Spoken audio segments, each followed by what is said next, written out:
Hello students, बहुत बहुत स्वागत है आपका अपने यूट्यूब चैनल देवरा क्लासेस में। और आई होप आप लोग बहुत अच्छे होंगे, बहुत अच्छे से तैयारी कर रहे होंगे। मेरा नाम है उदित कुमार देवरा और जैसा कि आप लोग जानते ही हैं, यहाँ पे चल रही है हमारी फिजिक्स की सीरीज क्लासेस और मैं आप लोगों को फिजिक्स पढ़ा रहा हूँ 0 टू एडवांस लेवल पे। तो आज के इस क्लास में हम अपना अगला टॉपिक शुरू कर रहे हैं, equation of motion by calculus method. अगर आपने इससे पहला वीडियो देखा हो तो आपको पता होगा कि हमने बताई थी इक्वेशन ऑफ मोशन होती है टोटल 3 टाइप्स की, और तीनों कौन कौन सी होती है। फर्स्ट होती है b is equal to you plus a t, second होती है s is equal to U T plus half a t square, third is b square is equal to u square plus 2as। वो तीनों ही equation हमने analytical method से prove की थी, उनको डेरिवेशन किया था। आज हम कैलकुलस मेथड यूज कर रहे हैं। सबसे पहले तो मैं ही बता दूं what is the calculus method. खासकर जो बच्चे बायोलॉजी से होते हैं उनको लगता है कि सर ये पता नहीं क्या गंदी गंदी टर्म्स बताते रहते हैं। तो बेटा ये जो कैलकुलस मेथड है, कैलकुलस मेथड का मतलब होता है हम जो इंटीग्रेशन और डिफरेंशिएशन यूज करते हैं उसी को यूज करके हमें इक्वेशन ऑफ मोशन ड्राइव करनी है। तो हम चलते हैं सबसे पहली होती है हमारी होती है वेलोसिटी टाइम रिलेशन।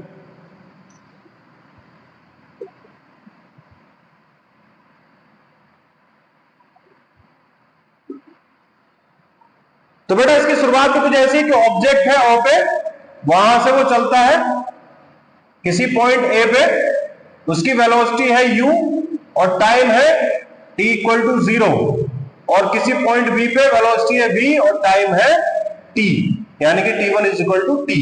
ऐसे ले गया तो टाइम 0 से t और वेलोसिटी u से v। ठीक है, क्लियर, कोई दिक्कत? ठीक। अब हम कह रहे हैं कि जब ये ऑब्जेक्ट पॉइंट ए से पॉइंट बी पे जा रहा है तो acceleration of the object, acceleration of the object, और एक्सीलरेशन को हम लोग डिनोट करते हैं ए से। सब लोग एक्सीलरेशन की यूनिट लिखिए कमेंट बॉक्स में, what is the unit of acceleration. Acceleration of the object A, acceleration का फॉर्मूला होता है चेंज इन वेलोसिटी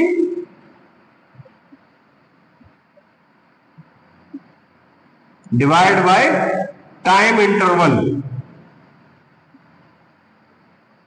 अब बेटा कुछ चेंज जो है उस चेंज को हम डिफरेंशिएशन की फॉर्म में दिखाते हैं, डी लिखते हैं। अगर हमारी वेलोसिटी मान लिया v थी तो ए होगा change in velocity dv divide by change in time interval that is dt।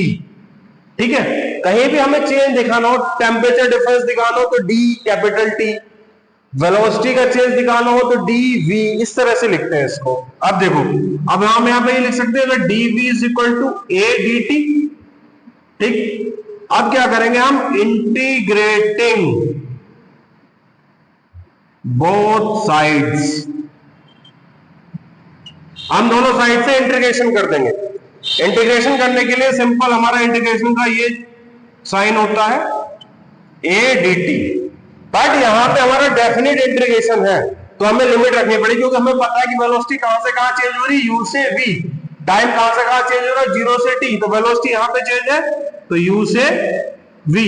Time यहां से यहां तक है तो 0 से t। ठीक है, इसके आगे हम यहां लिखते हैं इंटीग्रेशन का। जैसे कि मेरा अलग वीडियो है डिफरेंशिएशन इंटीग्रेशन का, जो लोगों को नहीं आता वो वहां पे देख सकते हैं। बाकी मैं बता देता हूं, क्योंकि यहां पे हमारा किसके रेस्पेक्ट में हो रहा है, v के रेस्पेक्ट में, पर साथ में हमारा एक कांस्टेंट है 1, तो ये हो जाएगा v।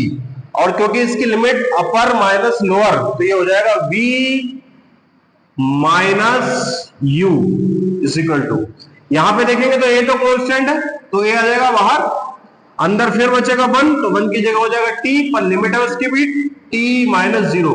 हमेशा upper limit minus lower limit होता है। इसको देख लो, v minus u is equal to 80, और ये हो गया v is equal to you plus 80। This is our first equation of motion, और we can say kinematic equation for uniform acceleration. तो v is equal to you plus 80, ये हमारी calculus method से आया है। मैंने पहले वीडियो में भी बताया था कि बेटा जो नीट की तैयारी कर रहे हैं या IIT जी की तैयारी कर रहे हैं, वहां पे आपको डेरिवेशन नहीं आता करने के लिए, बट क्या होगा, कई बार आपको वेलोसिटी और एक्सीलरेशन किसी अलग फॉर्म में दे देगा, तो आपको ये स्टेप करने पड़ेंगे और फाइनली यहां आना पड़ेगा, वो जो भी हमारी इक्वेशन आएगी। ठीक है, तो आपको ये पता होना चाहिए। ठीक है, आप लोग इसका स्क्रीनशॉट भी ले सकते हैं जो लोग अपने स्क्रीनशॉट से तैयारी कर रहे हैं। बाकी हम चलते हैं अब सेकंड इक्वेशन पे।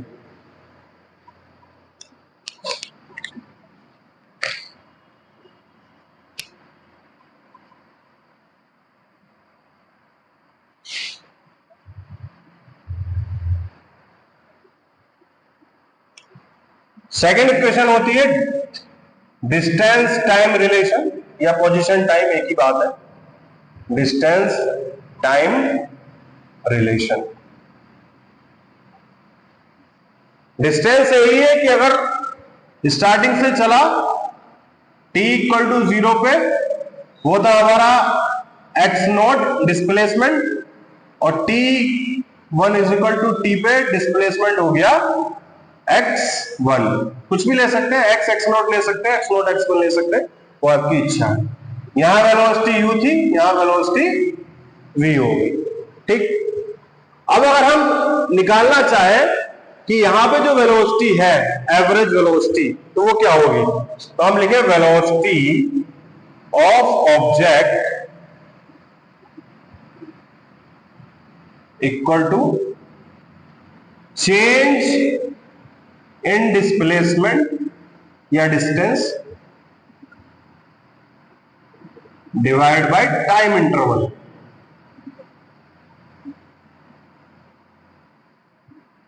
अब देखो चेंज इन डिस्प्लेसमेंट कितना होगा, वही dx। अगर हम कहेंगे टाइम पे कितना चला dx, क्योंकि हम x से डिनोट कर रहे हैं dx, और divide by time dt, dx dt। और क्योंकि वेलोसिटी को देख रहे हैं तो ये हो गया हमारा v is equal to dx dt। अब इसी को अगर हम ऐसे लिखे तो हो जाएगा dx is equal to v dt। कोई दिक्कत इसमें किस तरह की, कोई दिक्कत नहीं। लेकिन हमें फर्स्ट इक्वेशन से पता है कि v इज इक्वल टू होता है u प्लस at, तो उसकी जगह यहां रख देंगे v know v is equal to u plus at।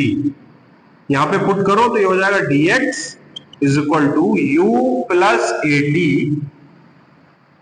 dt। ठीक है, clear, okay.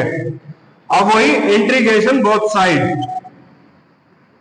Integrating both sides. अब करो बेटा इंटीग्रेशन, देखो तो वो इंटीग्रेशन का साइन आ जाएगा, integration u plus at dt। यहां dx है, कहां से कहां तक चेंज हो रहा है, x नॉट से x1, तो lower limit x not upper limit x1, time 0 से लेकर के t तक, तो 0 टू t। इसके आगे हम यहां पे करेंगे, क्योंकि यहां पे देखो फिर वही dx के रेस्पेक्ट में है 1, तो हो जाएगा x upper limit minus lower limit, x1 minus x not is equal to. अब देखो यहां पे क्योंकि यहां प्लस है तो अलग अलग दो टर्म होगी, पहले के साथ u है, इसको हम ऐसे भी लिख सकते हैं u dt plus integration 0 to t at dt। ये मैंने आपको समझाने के लिए लिख दिया ऐसे, at dt। ठीक है, अब देखो यहां पे x1 माइनस x नॉट तो ऐसे ही चलेगा, is equal to u constant है, साथ में आ जाएगा 1 होगा t, तो u into upper limit minus lower limit, plus a constant है। अब देखो यहाँ t कांस्टेंट नहीं, क्योंकि t किसके रेस्पेक्ट में चेंज हो रहा है, dt के साथ, तो t का हो जाता है, हमने बताया था कि जहां पे x की पावर n होता है वो हो जाता है x की power n plus 1 divide by n plus 1, क्योंकि यहाँ t की पावर 1 है तो हो जाएगा t की पावर 1 प्लस 1 2 और डिवाइड बाय n प्लस 1 यानी कि 2, और लिमिट इसकी 0 टू t रखेंगे तो फिर वही t स्क्वायर टू माइनस 1 हो जाएगा, तो हो गया x1 minus x not is equal to ut plus half at square. हमें पता है कि जो डिस्प्लेसमेंट का चेंज है वो किसके बराबर होता है, s के, उसको हम s से डिनोट करते हैं, s is equal to ut plus half at square. This is our second equation of motion, और we can say second kinematic equation for uniformly accelerated motion. तो दो हमने हो गई, अब हम चलते हैं थर्ड पे। जल्दी से आप लोग इसका स्क्रीनशॉट ले लीजिए जो लोग भी इसकी तैयारी कर रहे हैं, ठीक है, ओके। अब हम चलते हैं थर्ड पे।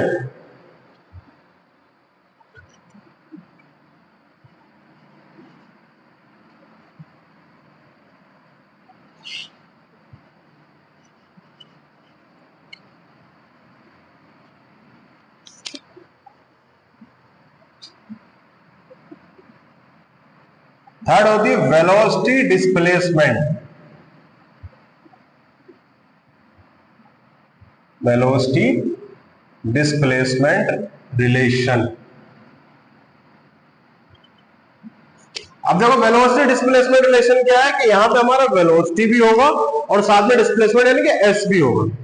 जैसा कि हमें पता है, अभी हमने निकाला था acceleration, a is equal to होता है डीवी डिवाइड बाय dt होता है। अगर हम यहां पे dx से मल्टीप्लाई और divide, multiply and divide by dx, अगर ऐसे करें तो क्या हो जाएगा, a is equal to dv by dx into dx by dt। कोई दिक्कत यहां पे, dv by dx equal to dx by dt। अब देखो dv बाई dx तो कुछ नहीं होता, लेकिन हमें पता है कि डिस्टेंस अपॉन टाइम क्या हो जाती है हमारी, वेलोसिटी। डिस्टेंस अपॉन टाइम हो जाती है वेलोसिटी। अब dx को इधर ले जाओ तो ये हो जाएगा v dv is equal to a dx, v dv is equal to a dx। ठीक है, कोई दिक्कत इसमें किसी को, कोई भी? कहानी वही है कि यहां से यहां तक चलेगा, इनिशियल वेलोसिटी u थी, फाइनल वेलोसिटी v थी। बस अब क्या कर दो, integration both sides, integration both sides, integration v dv is equal to a, integration ही लगेगा dx। इसके आगे यहीं पे कर दे रहे हैं। देखो यहां पे v है, ये कांस्टेंट नहीं है, तो v किसके साथ, किसके हिसाब से चेंज होगा, x की पावर n, और उसका होता है x की power n plus 1 divide by n plus 1। तो ये हो जाएगा v स्क्वायर बाई 2।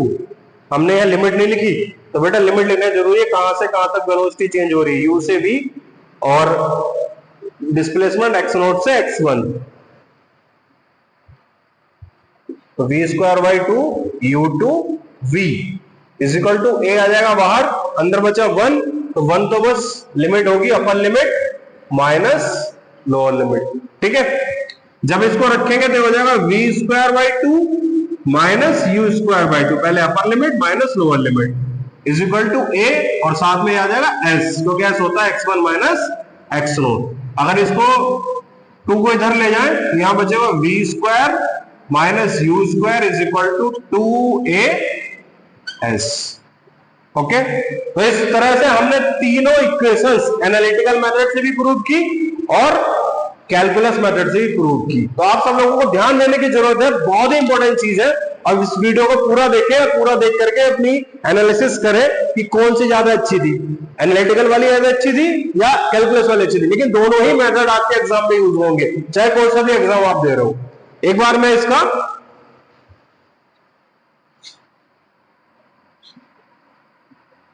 क्या कह रहा था, हाँ मतलब एक बार इसको दोबारा से मैं बता देता हूं, इसका भी स्क्रीनशॉट ले लीजिएगा जो लोग लेना चाहते हैं।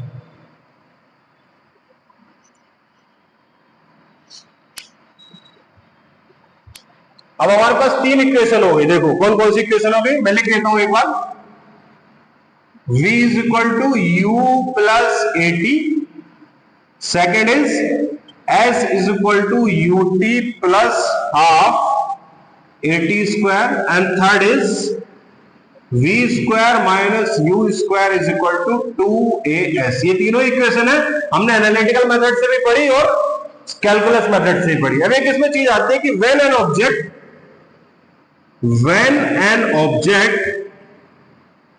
goes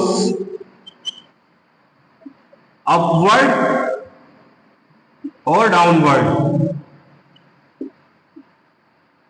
जब भी कोई ऑब्जेक्ट अपवर्ड जाए या डाउनवर्ड जाए तो वहां पे एक ही जगह आ जाता है g, क्योंकि वहां पे एक्सीलरेशन की जगह क्या होता है, ग्रेविटेशनल एक्सीलरेशन। बट अगर वो अपवर्ड जा रहा है तो बैलेंस ग्रेविटेशन के अपोजिट जा रहा है, तो एक ही जगह लिखेंगे हम माइनस जी, और डाउनवर्ड जा रहा है तो एक्सीलरेशन जो है उसका ग्रेविटी के अलोंग है, तो ए इज इक्वल टू जी। और एस को लिख देते हैं हम एच, क्योंकि यहाँ पे एस है डिस्प्लेसमेंट, वहां पे ऊपर जा रहा है नीचे जा रहा है तो वो हाइट कवर कर रहा था, इसकी जगह एच। तो अब जो हमारी इक्वेशन हो जाएगी वो हो जाएगी कुछ इस तरीके से, मैं यहां लिखूंगा। पहली हो जाएगी v इज इक्वल टू, अगर वो डाउनवर्ड जा रहा है, v is equal to u plus G T. Second हो जाएगी h is equal to U T plus half G T square. And third one हो जाएगी v square minus U square is equal to 2gh। ये तीनों हमारी equation of motion हो जाएंगी। जब भी कोई पार्टिकल नीचे से ऊपर की तरफ जा रहा हो तो उसमें g माइनस हो जाएगा, और ऊपर से नीचे की तरफ आ रहा हो तो g प्लस ही रहेगा, क्योंकि वो ग्रेविटी के अकॉर्डिंग ही चल रहा है। तो ये ना हमारा आज का टॉपिक। आई होप आप सब लोगों को बहुत अच्छे से समझ में आया होगा। आप इस वीडियो को अपने दोस्तों के साथ शेयर कीजिए और हमारे चैनल को सब्सक्राइब कीजिए और दूसरे लोगों से भी सब्सक्राइब जरूर कराइए। हम इसी तरह की सारी वीडियो पूरा का पूरा फिजिक्स यहाँ पे कवर करेंगे। जो भी बच्चे हमारे साथ तैयारी करना चाहते हैं, मैं गारंटी देता हूं कि वो फिजिक्स में बहुत अच्छा कर सकते हैं और किसी भी एग्जाम को बहुत अच्छे से क्लियर कर सकते हैं। तो बहुत बहुत धन्यवाद आपको देखने के लिए। हम आगे की सीरीज में मिलेंगे, तब तक के लिए नमस्कार, हैव ए गुड डे।